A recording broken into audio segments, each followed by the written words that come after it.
With Lucky Land Slots, you can get lucky just about anywhere. Dearly beloved, we are gathered here today to... Has anyone seen the bride and groom? Sorry, we're here. We were getting lucky in the limo and we lost track of time. No, Lucky Land Casino, with cash prizes that add up quicker than a guest registry. In that case, I pronounce you lucky. Play for free at LuckyLandSlots.com. Daily bonuses are waiting. No purchase necessary. Void where prohibited by law. 18+. Terms and conditions apply. See website for details.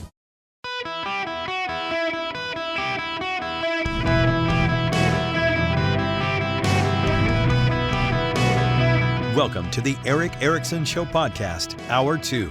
Hello there. Welcome. It is Eric Erickson here across the nation. The phone number is 877-973-7425. Should you wish to be on this here program, delighted to have you with me. I need to discuss a difficult topic for some. None of you. You'll all be fine with it. But I know the text message as I will get from some in the media. Guess what? NBC News out of San Francisco is now reporting that ruh-roh, body cam video shows Paul Pelosi opened the door for the police despite the Department of Justice saying otherwise. That's right. Police body cam video captured the attack and the moments leading up to it. And they contradict a detail of the Department of Justice's account of what happened that evening. Despite the contradiction over who opened the door, the basic facts remain. 42-year-old David DePappy, an illegal alien, is accused of breaking into the Pelosi home and attacking 82-year-old Paul Pelosi with a hammer. According to court documents, DePappy was there looking for Nancy Pelosi. In recent days, the Department of Justice and the San Francisco DA have outlined different accounts of what happened. And it appears actually that Paul Pelosi did open the door.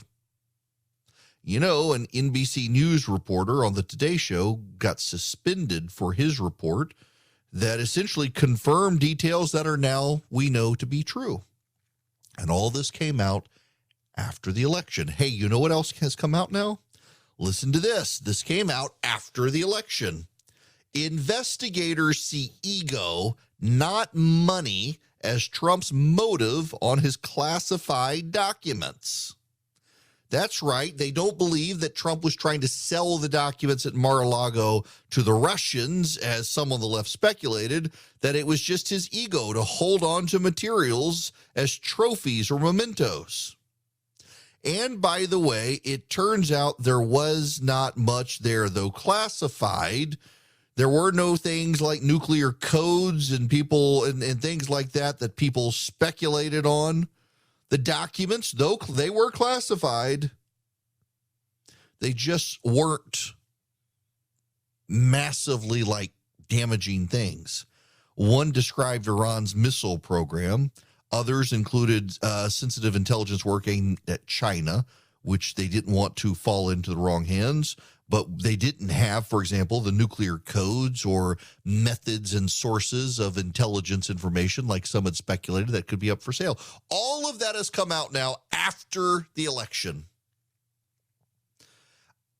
Do you really believe it is a coincidence?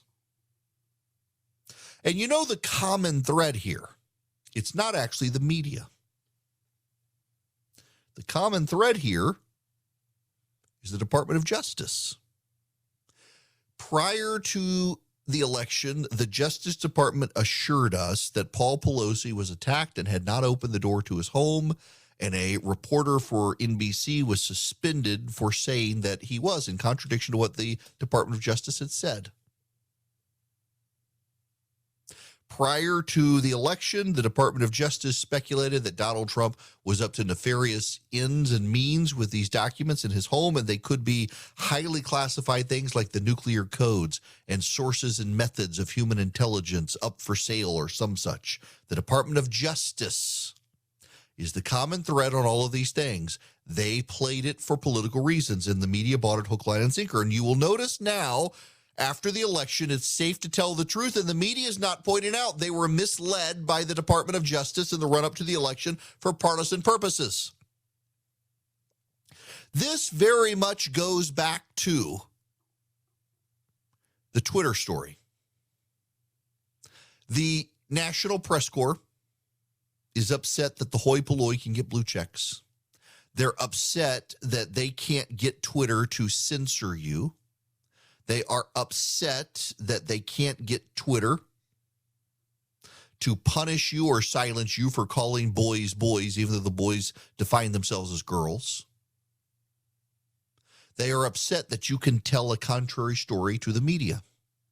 You know, I mean, think of all the stuff over COVID that has changed now. There were a number of people who said the vaccine wasn't going to stop COVID, and they got their accounts turned off on Twitter. And it turns out they were right. The media doesn't like it when they can't control things, because they've moved from just telling us the truth to trying to shape a narrative to benefit one side. They've been in a bubble. They are in a bubble. Much of that bubble is with the left. There are really good reporters out there. I happen to be friends with and am a fan of Jake Tapper on CNN. We do not always agree, but I do think he tries his best to be as fair as possible, and he's willing to call BS on the Democrats. And whether I agree with him or not on some things, the fact that Jake Tapper is one of the few people in the mainstream media willing to vocally and aggressively hold Democrats to account matters greatly to me. We need more people like that. I like Brett Baier on Fox tremendously. I think he does the same thing. John King at CNN, I think is great. Steve Kornacki at NBC is a data guy. He looks at the data, and what the data tells him is what he goes with. If the data's wrong, he's wrong, but he tends to be pretty good at having a BS detector. I appreciate people like that who are willing to call BS on all sides. I try to here, even though I am a conservative, even though I'm a partisan, I was a one-time elected Republican, I try to call BS on my own side and hold my side accountable. And the reason I do it is because my job is not to carry water for anybody. It's to tell you what's actually going on in the world and to tell you what I then think about those things that are going on in the world. Give you the who, what, where, when, why, and how, and then tell you what I think about it. It's not to be a cheerleader for the GOP. You can go to plenty of other places and get the GOP talking points. I know people who get on calls on a weekly basis with the Republicans in Washington. What should I be telling people? I have never had a single call with anyone in Washington and asked them, what should I be telling people on my radio show? I like to think for myself and allow you to think for yourselves as well. But there are way too many people now in the media who are too friendly with people in the Democratic Party, who buy the Democratic line far more easily than they buy the Republican line, and they resent like hell that you and I can point out things that contradict their preferred narrative. And it is too convenient, too often, to see key details withheld or repackaged, and then after an election come out and say, oh, our bad, we got it wrong, sorry. There are conspiracy theories growing in this nation. There are more and more people who want to believe the conspiracy theorists, because the conspiracy theorists come across as more credible than the media. And frankly, I got to admit, there have been a number of things that have come out and been branded conspiracy theories that later turn out to be true, particularly when it comes to coverage of COVID and COVID information.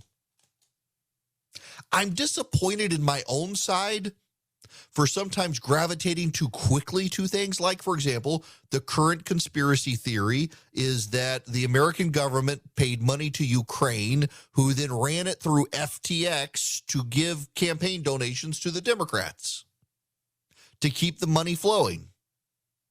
Maybe we'll find out that's true. That's a bridge too far for me. That's coming from the same people who've been trying to undermine our support of Ukraine the entire time. A lot of pro-Russian propagandists out there peddling this stuff, but I know friends who believe it. I got friends who fully believe that Ukraine was money laundering through FTX to award Democrats part of your tax dollars in order to keep more money flow to Ukraine. Maybe that'll turn out to be true.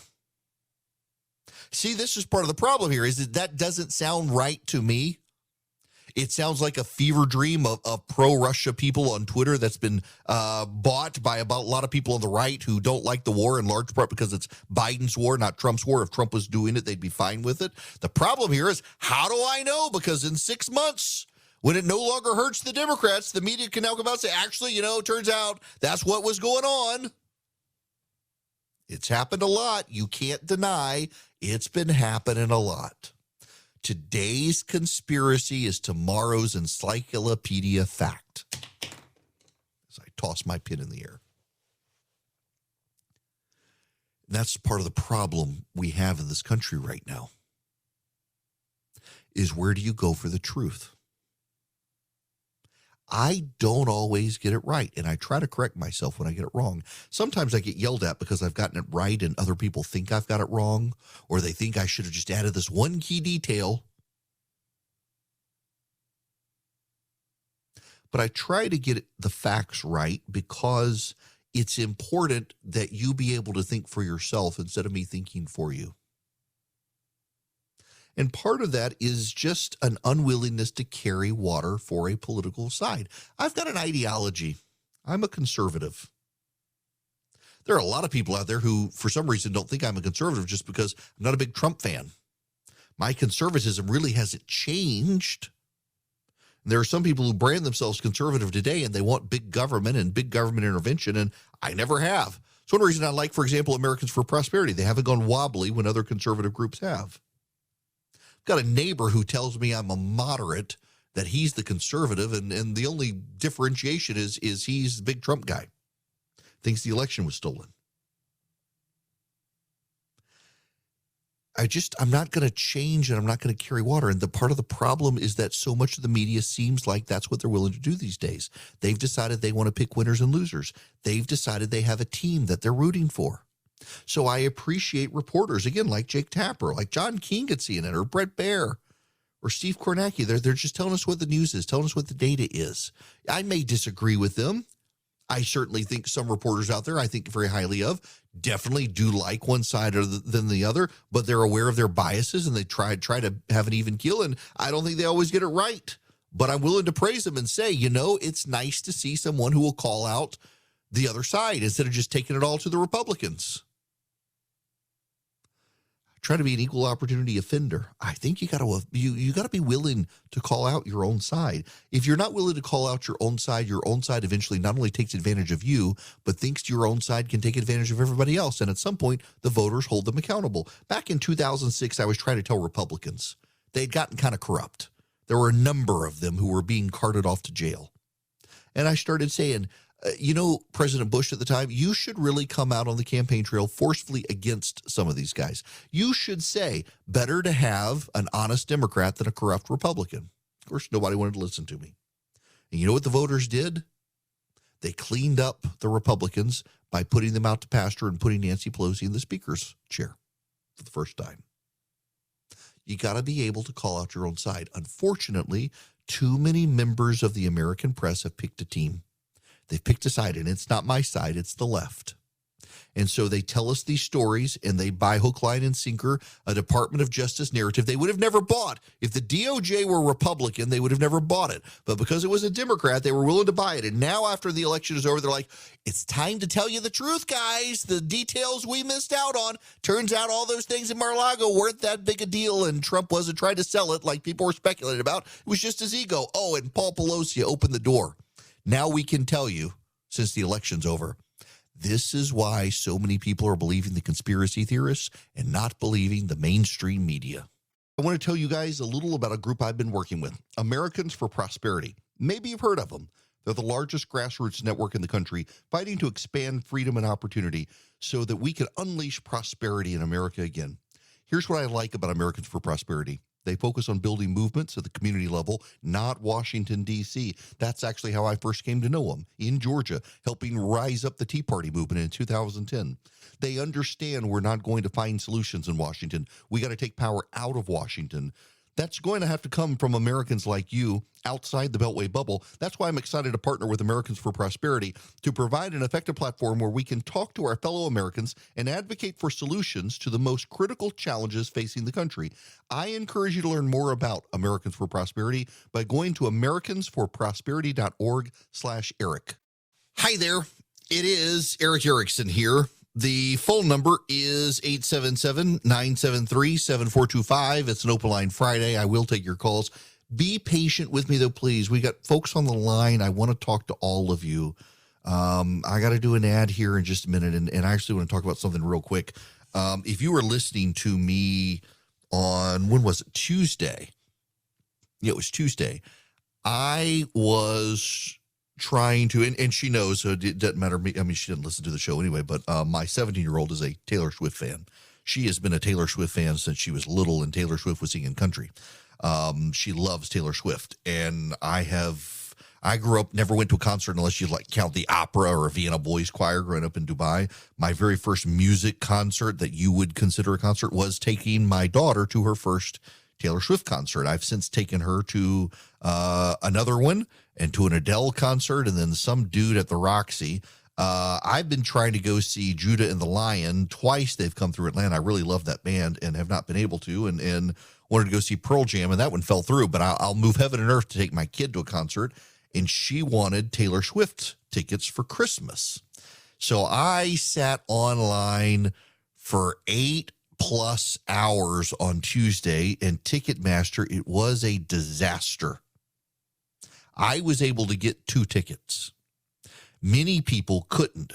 They did for like the diehard fans, of which my kid is. She orders a bunch of stuff from Taylor Swift. You got a kind of early access. If you've been to prior tours, you got even earlier access. And they had a special code to put in, and people were trying to get into it who weren't invited into it. Ticketmaster kept crashing, and as a result, they've had to cancel the general sale of tickets today because people were able to get into the system and buy up a bunch of extra tickets that they weren't supposed to. So Swift has issued a statement, and good for her in this. Her statement says, "It goes without saying, I'm extremely protective of my fans. We've been doing this for decades together, and over the years, I've brought so many elements of my career in-house. I've done this specifically to improve the quality of my fans' experience by doing it myself with my team, who care as much about my fans as I do. It's really difficult for me to trust an outside entity with these relationships and loyalties, and excruciating for me to just watch mistakes happen with no recourse." She said there were a multitude of reasons people had such a hard time trying to get tickets, and is trying to figure out a way to improve what happened. She says, "I'm not going to make excuses for anyone because we asked them multiple times if they could handle this type of demand, and we were assured they could. It's truly amazing that 2.4 million people got tickets, but it really hacks me off that a lot of them feel like they went through several bear attacks to get there." You know, she is probably the most fan-friendly artist, which is why she can develop relationships with people. There's something to be said for building those loyal relationships. It gives you room to be able to agree to disagree with people and not have them turn away. And she's done a very good job of that. And I got to tell you, Ticketmaster, it really, really screwed it up. I mean, badly screwed this up. And now you can find tickets for like $80,000 on StubHub, which price most of her fans out of being able to see her, which is unfortunate. Whether you like her or not, she's very good at fan service, and I appreciate somebody taking that much time and effort to try to make things right with her fans. Hello there. I hope you're ready for the weekend. It's Eric Erickson here. It's an open line Friday. I'm happy to take your phone calls at 877-973-7425. A word, please. First, I gotta say something. This is actually important. It is a lesson. I have people who hate listen, and most of them, I don't actually see their emails because dirty little secret is I'm not actually on that email list where most people send the hate mail. Charlie and Philip get a great kick out of it. But some people do find my personal email address and they send me hate mail. And some of it is rather vulgar, nasty, crass, crude, rude email. A lot of it is trying to get a rise out of me. Most of it goes to spam. So if I'm checking stuff and happen to stumble across it, I might look and see it and get a chuckle out of someone wasting their time. This is a public service announcement from me to you. I am not ick day, if you can do the pig Latin. So I wouldn't do this to you, but I recommend you not send hate mail to people like you're sending to me from your company email address, because there are some people out there who can be a bit of an ick day and pass it on to your employer and say, your employees are calling me a POS and telling me to F off from your company email address. And that doesn't tend to go over well with management. So as we head into a rough environment where layoffs are beginning to happen at major companies and people are going to be struggling for jobs around the holiday season even, you should not send hate mail to people cussing them out from your company email account, Michael and others. Again, I'm not the sort of guy who's going to pass it along to your HR and complain. It comes with the territory of being on the radio, but I know people who would. And so for your own sake, get a Gmail account. Now, we will go to phone calls. There's breaking news and it just hit the wire. I've got the story pulled up. I promise, 877-973-7425. This actually is breaking news. It is happening right now. Attorney General Merrick Garland, the Wall Street Journal, has just hit the wires with the story, is going to appoint a special counsel to determine whether former President Donald Trump should face charges stemming from Justice Department probes, according to a person familiar with the matter. A formal announcement is expected this afternoon. It will come 3 days after Mr. Trump announced another bid for the presidency and would mark the naming of the third independent prosecutor in 5 years to examine issues involving Mr. Trump. The exact scope of the special counsel's remit and who it would be couldn't be determined. This is breaking news. That's right. Here you go. Merrick Garland, the Attorney General, is going to appoint a special counsel to determine whether Donald Trump should be charged with any crimes 3 days after his announcement. There are people out there who insist the man must face justice and be buried under a jail. I personally think this is dumb and a bad idea. All it will do is make Republicans surround him, and I suspect that's part of the plan. If you recall, when the Mar-a-Lago raid happened, a whole lot of Republicans circled the wagon and say, oh, we are absolutely going to nominate this SOB again. We're going to do it. We're going to give them a middle finger. This is what we're going to do. I suspect the same thing is happening here. He's announced his run for the presidency, and so Merrick Garland wants you to know they're thinking of indicting him to drive up his poll numbers because they are scared to death of Ron DeSantis, and they know something like this can get Republicans to circle the wagons, rally the troops, and stand by their man. If they ignore him, he goes away, but they won't ignore him, and they justify, well, justice must be served. Yes, sometimes justice means letting things go, otherwise you risk other problems. But you can't tell them that because they are dogmatic. It is heretical to think otherwise, and they will burn it all down to stick that man in prison where they're never going to put him. It's stupid to do this. It is all to elevate him among Republicans and hurt DeSantis. Now, your phone calls on that chipper note. Let's go to the phones. Daniel, you're up next. Welcome. Hey, Eric. I was just seconding that, waiting for you to pick up my call. But oh, yeah. I picked it up. And Nancy Pelosi needs to quit leaving town because when she does, her husband gets hammered every time. So. Hey, now, I'm not supposed to laugh at that. I'll get canceled. Well, I mean, yeah, she just needs to hurry and get home, but I can understand. Do you think that being that she said, okay, I'm not going to run for minority leader in 2024, she's like, well, I'm just not going to run at all. That's one of my things. And the two is Republicans have control of the House going into the next term. Democrats have control of the Senate. I know your call screener, Charlie, said, yeah, you need 67 votes to be able to, I guess, throw the president out of office. Well, what's the point? I mean, they weren't able to do that with President Trump, but I guess they just want to leave a stain on Mr. Biden's. Yeah, look, I mean, it's a tit for tat, and in fact, I just got an email from a listener saying I think Merrick Garland is doing the special counsel against Trump because the House Republicans are going after Joe Biden. It's one way or the other. It's a tit for tat. As for Pelosi, listen, I disagree with the woman. Don't care for the woman.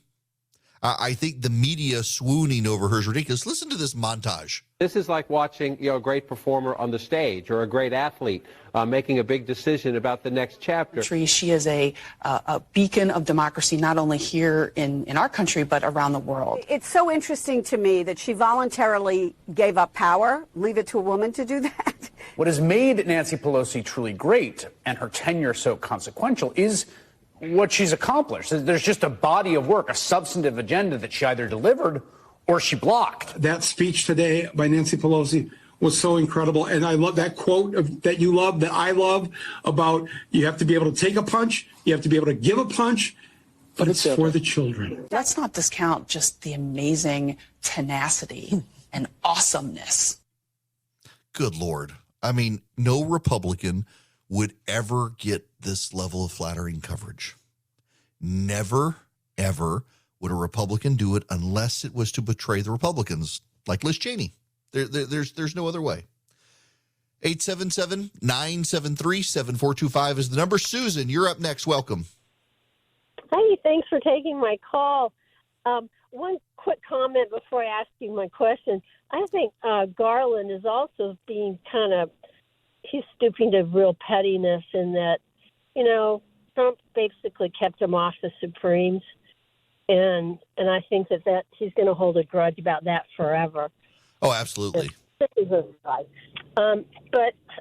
getting back to the Republicans, if they really were smart,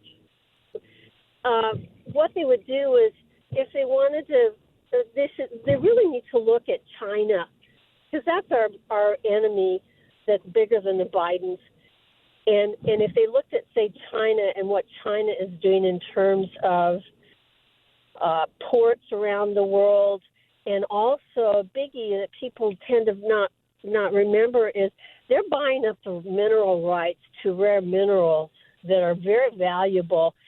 And, for example, there's a cobalt mine in the Congo that they bought a couple of years ago, and one of the facilitators, and if they looked into those, they would catch in the wide net a lot of American companies and people involved in these kind of deals. And this cobalt mine in the Congo, from what I understand, is that a company of Hunter Biden's facilitated this sale. So she probably got a big fat commission on it. And that's a way, instead of directly going after the Bidens, they catch them in the backwash of all these deals while we're looking at China, which puts a much better face on, hey, we're looking at China because everybody knows they're trying to, dominate the world. Yeah, look, what do you think? If you're investigating China and you stumble into ties with the Bidens trading out America for China, I think that's a much bigger story, and it's one that the public relates to more than, they're all corrupt in Washington, D.C. That's a better angle to pursue it, and we do need to pursue China. There needs to be an investigation into the Chinese. There needs to be an investigation into them going around the world. They now control the access points of the Panama Canal.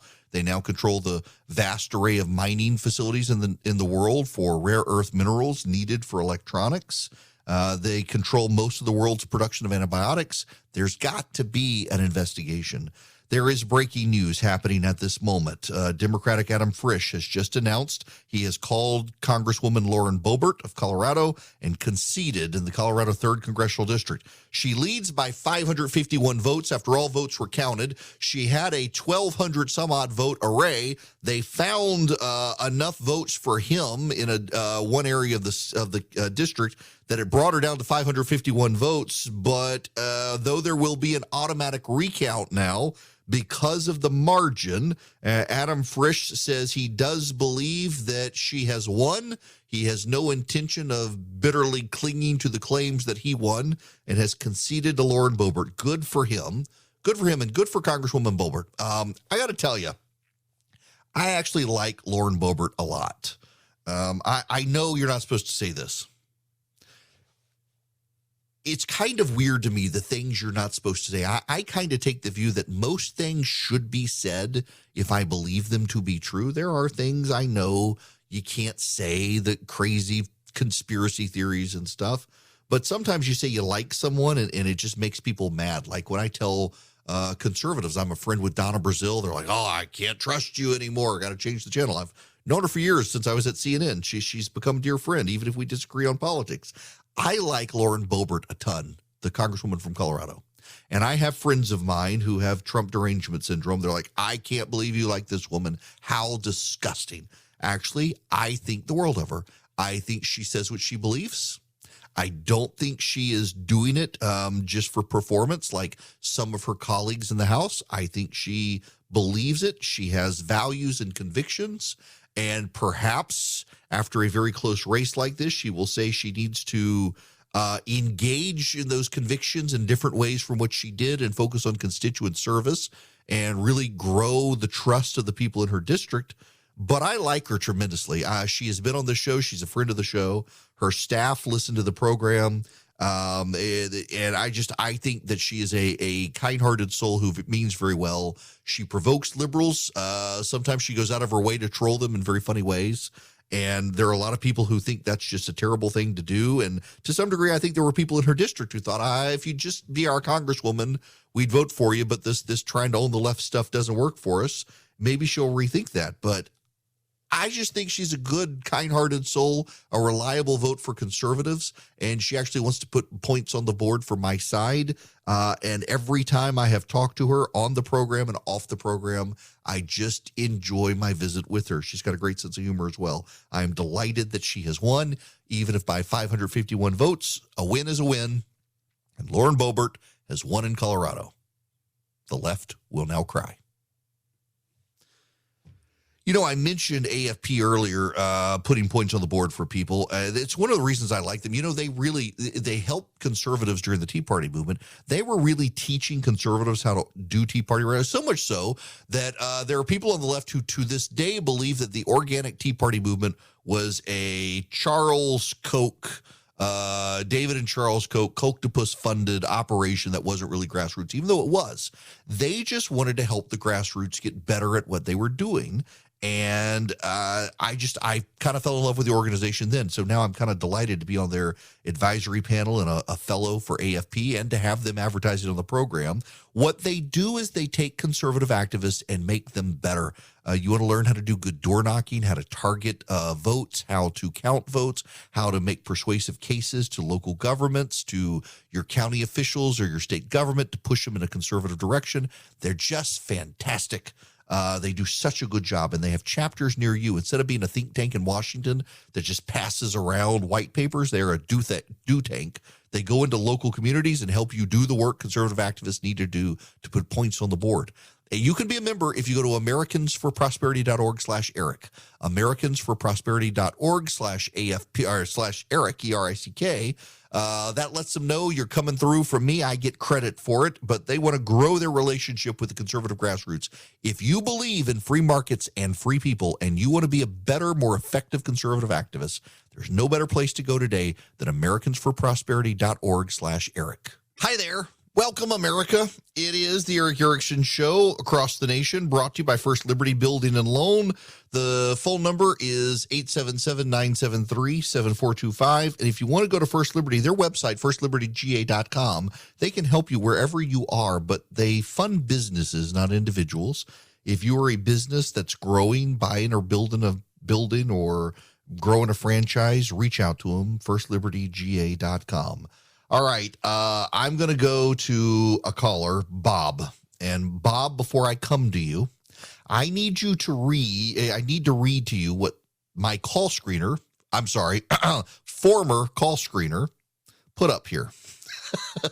Bob, here is your one compliment of the year. Merry Christmas, LOL. It's from my call screener, former call screener, as of 5 seconds ago. Bob, welcome to the Eric Erickson Show. Hey, Eric. How you doing today? I'm great. In need of a new call screener, too. Well, yeah, he kind of hemmed and hawed on me. I was wondering if he was going to put me through or not. But I was going to say, I've been listening to you for a while, and I don't agree with everything. Obviously, no one does that you say.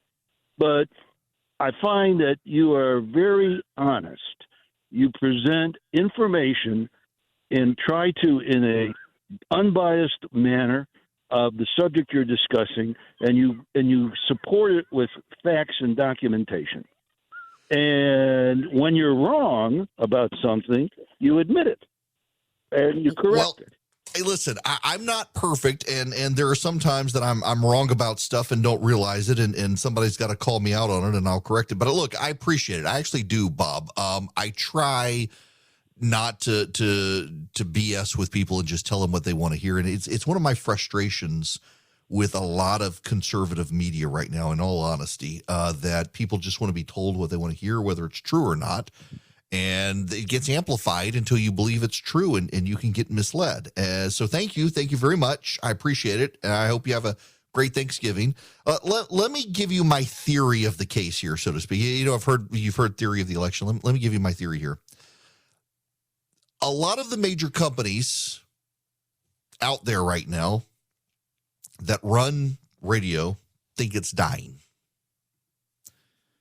A lot of the major companies that run radio stations in America think radio is dying. And a lot of those companies are run by progressives who don't care for conservative talk radio. And essentially, I think a lot of them are doing one of two things. They're either giving conservative talk enough rope to hang itself, or they're not interested in finding hosts who can grow it and bring in a younger audience, and they're trying to nickel and dime the oldest listeners in the audience who are fading and dying away. The demo that radio cares about is 25 to 54. And the moment you turn 55, despite your earnings power and spending power, radio doesn't care about you anymore. And a lot of conservative talk radio shows are older and older. My audience has happened to have gotten younger. My theory of talk radio is this. I should tell you what's going on in the world without the spin, whether you agree with it or not, give you the presentation of facts, and then I can tell you what I think about it and help you make up your mind without thinking for you. And in doing that and covering the latest news and the breaking news that you can't wait for in a podcast, I can grow talk radio. And thus far, it's working the way I'm doing it. But too many people are too interested in doing bad impressions of Rush Limbaugh and hanging on to the past instead of trying to grow a product they've given up on. I have not given up on radio and don't intend to. Hello, it is Ryan, and I was on a flight the other day playing one of my favorite social spin slot games on ChumbaCasino.com. I looked over at the person sitting next to me, and you know what they were doing? They were also playing Chumba Casino. Coincidence? I think not. Everybody's loving having fun with it. Chumba Casino is home to hundreds of casino-style games that you can play for free anytime, anywhere, even at 30,000 feet. So sign up now at ChumbaCasino.com to claim your free welcome bonus. That's ChumbaCasino.com and live the Chumba life. No purchase necessary. VGW. Void where prohibited by law. See terms and conditions. 18+.